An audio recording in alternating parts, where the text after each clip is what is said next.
রাজস্থান এফসির মার্তান রায়নার পর আই লিগের আরও এক ফুটবলারকে সই করালো ইমানি ইস্টবেঙ্গল। হাভরেন গত মরশুমে রিয়েল কাশ্মীর এফসির হয়ে খেলা অ্যাটাকিং মিডফিল্ডার রামসাঙ্গা টিলাইসনকে 3 বছরের জন্য চুক্তিবদ্ধ করল লাল হলুদ ব্রিগেড। আইজল এফসির হয়ে 2 বছর খেলার অভিজ্ঞতা রয়েছে তার। ইস্টবেঙ্গল এফসির হেড অফ ফুটবল থাংবই সিংটোর উদ্যোগে ইস্টবেঙ্গলে যোগ দিলেন মিজোরামের ফুটবলার। সিংটো বলেছেন, রামসাঙ্গা যোগ দেওয়ায় আমাদের দলের শক্তি বাড়বে।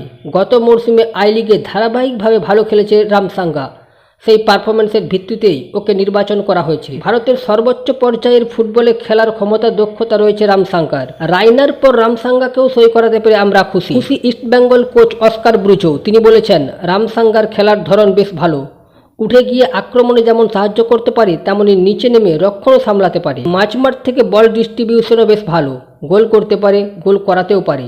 রামসাঙ্গাকে পাওয়ায় আমাদের মাঝমাঠের একটা বিকল্প বাড়ল। ইস্টবেঙ্গলে যোগ দিতে পেরে উচ্ছ্বাসিত 25 বছরের এই ফুটবলার।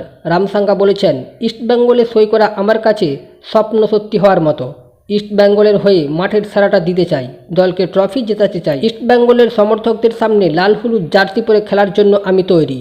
তো ফ্রেন্ডস, আপনাদের জানিয়ে রাখি, ইস্টবেঙ্গলের 31 নম্বর জার্সি পরে মাঠ কাঁপাবে রামসাঙ্গা।